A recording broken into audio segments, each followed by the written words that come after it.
আসসালামু আলাইকুম। আপনাদের সবাইকে স্বাগতম আমাদের মাইক্রোসফট ওয়ার্ড টিউটোরিয়ালের আরও একটি নতুন টিউটোরিয়ালে। আশা করি আপনারা সবাই অনেক বেশি ভালোই আছেন। তো আজকের টিউটোরিয়ালে আমরা আলোচনা করব কিভাবে আমরা মাইক্রোসফট ওয়ার্ডে হাইপারলিংক অ্যাড করতে পারি, এবং তারপর যে বিষয়টি নিয়ে আলোচনা করব তা হচ্ছে টেবিল অফ কন্টেন্ট।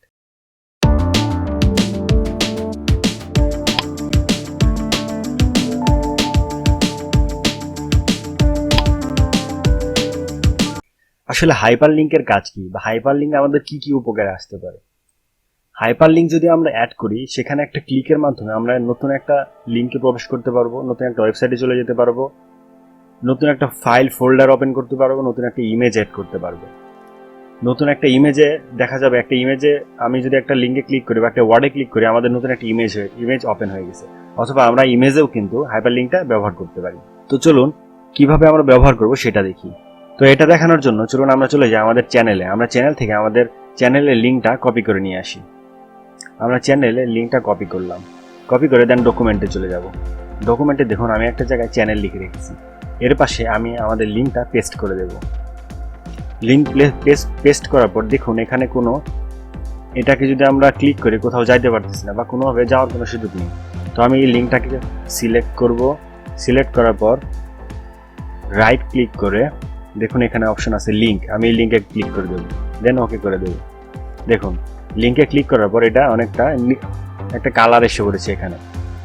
এই কালারটা আসা মানে হচ্ছে আমাদের এটা হাইপার লিঙ্ক হয়ে গেছে। আমরা এটাতে ক্লিক করে যদি দিয়ে দিই ওপেন হাইপার লিঙ্ক, দেখুন আমরা সরাসরি কোথায় চলে যাচ্ছি। আমরা সরাসরি চলে আসছি আমাদের ইউটিউব চ্যানেলে। দারুণ না বিষয়টা? জি, এটা আমাদের অনেক বেশি গুরুত্ব বহন করছে যখন আমরা কোনো একটা প্রেজেন্টেশনে থাকি বা কোনো কিছু প্রেজেন্ট করতে থাকি এবং আমাদের নতুন নতুন জিনিসগুলো ওপেন করতে হয়।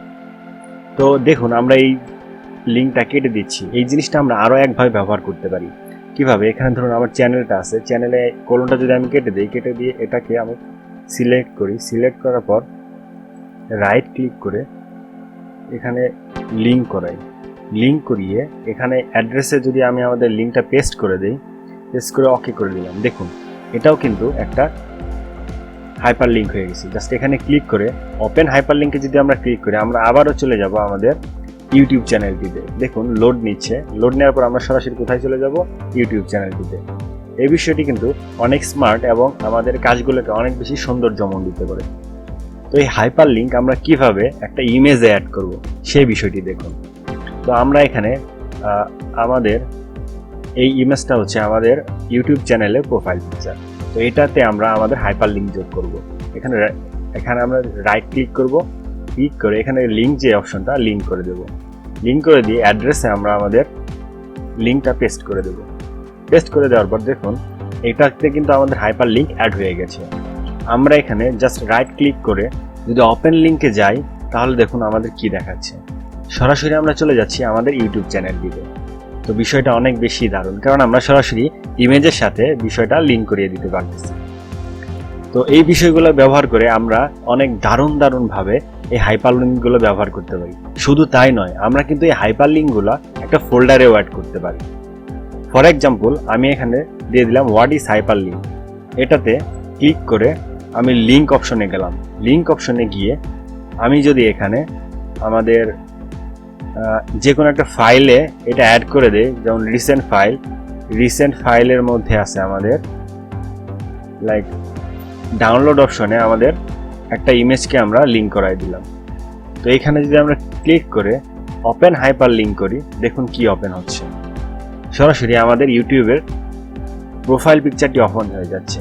তো এই বিষয়টা কিন্তু আমরা অনেক স্মার্টলি আমাদের কাজগুলোতে ব্যবহার করে আমাদের কাজগুলোকে আরও অনেক বেশি অ্যাট্রাকটিভ করে ফেলতে পারি।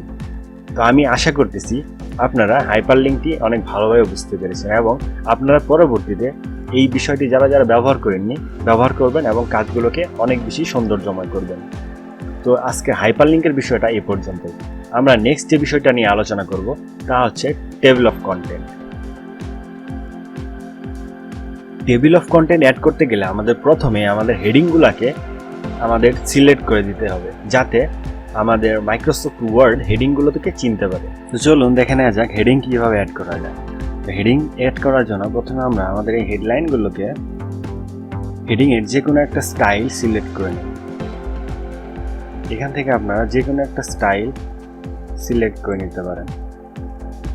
হেডিং লেখা যে কোনো একটা স্টাইল আপনারা সিলেক্ট করে নিতে পারেন। লাইক আমি এই স্টাইলটা সিলেক্ট করলাম, হেডিং 1। দেন আমি পরেরটাতেও সেম কাজ করব, হেডিং 1টা সিলেক্ট করে দিব, তারপরেরটাও হেডিং 1 দিয়ে দিব। তারপরে এখানে নিচে দেখুন লোকেশন নামক একটা হেডিং আছে, এটাকেও আমরা হেডিং 1 দিয়ে দিব। এই কাজটুকু করা শেষ হয়ে গেলে আমরা উপরে চলে যাব। দেন এখানে ক্লিক করব, স্পেস আছে যেহেতু, উপরে একটু আমরা ক্লিক করে চলে যাব রেফারেন্স অপশনে। রেফারেন্স অপশনে গিয়ে আমরা দেখব টেবিল অফ কন্টেন্ট নামক একটা অপশন আছে। এখানে ক্লিক করলে আমাদের বেশ কিছু টেবিল অফ কন্টেন্টের অপশন পাওয়া যাবে। এখান থেকে টেবিল অফ কন্টেন্টে যদি আমরা ক্লিক করে দেই, দেখুন কি সুন্দরভাবে আমাদের সবগুলো হেডিং সেট হয়ে আমাদের টেবিল অফ কন্টেন্ট রেডি হয়ে গিয়েছে। তো এখান থেকে আমরা আরো একটা কাজ করতে পারি। আমরা আমাদের যে ইমেজগুলো আছে, ইমেজগুলোকেও কিন্তু ফিগার আউট করে নিতে পারি। যেমন এখানে আমি আমাদের এই ফিগারটাকে ক্লিক করে দেখুন দিয়ে দিলাম ইনসার্ট ক্যাপশন। ক্যাপশন আমরা ফিগার 1-এ লিখে দেব ইউটিউব প্রোফাইল পিকচার, দেন ওকে করে দেব। তারপর এইটাকে দিয়ে দেব, যেমন আমি যদি এখানে ইনসার্ট ক্যাপশনে চলে যাই, দিয়ে দিলাম যেমন এফবি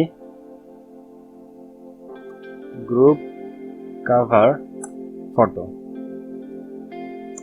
এন্টার দিয়ে এন্টার করে দিব। এটাকে আমরা হোমে গিয়ে মিডলে করে দিতে পারি। আমরা কিন্তু অলরেডি আমাদের ফিগারগুলোকে ক্যাপশন দিয়ে ফেলেছি। আমাদের যে দুইটা ইমেজ ছিল, এই ইমেজ দুটাতে আমরা কিন্তু অলরেডি ক্যাপশন অ্যাড করে দিয়েছি। তো এই ফিগার দুটো আমরা যদি আর এভাবে টেবিল অফ কন্টেন্টের মতো সাজাতে যাই, প্রথমে আমরা এই রেফারেন্স অপশনে চলে যাব। রেফারেন্স অপশন থেকে চলে যাব insert table figures, insert table of figures. তো এখানে ক্লিক করে দিয়ে আমরা কিছু অপশন পাবো কিভাবে আমরা অ্যাড করতে চাই। তো আমরা আমাদের ডিফল্টটাই দেয়া থাকলো, ডিফল্টটা দিয়ে আমরা ওকে প্রেস করে দিলাম। দেখুন কত সুন্দরভাবে আমাদের দুইটা ফিগার এখানে টেবিল অফ ফিগার আকারে সেট হয়ে গেল। তো আশা করতেছি আপনারা এভাবে আপনাদের কাজগুলোকে খুব সহজে এবং প্রফেশনালি এবং আই ক্যাচিভাবে সাজাতে পারবেন, এবং আপনাদের কাজগুলো হোক অনেক প্রফেশনাল এবং আপনারা এর থেকে অনেক বেশি উপকৃত হন। তো আজকে যে দুইটা জিনিস দেখালাম আমরা, প্রথমত হচ্ছে টেবিল অফ কন্টেন্ট, তারপরে টেবিল অফ ফিগার্স, অ্যান্ড এর আগে যে বিষয়টি আমি দেখিয়েছি আপনাদের hyperlink add both text and image. এই বিষয়গুলো আশা করি আপনারা প্র্যাকটিস করবেন এবং আপনাদের কাজগুলোকে আরো অনেক বেশি প্রফেশনাল করবেন। তো আজকের পর্ব এখানেই শেষ করে দিচ্ছি। ধন্যবাদ সবাইকে। আসসালামু আলাইকুম।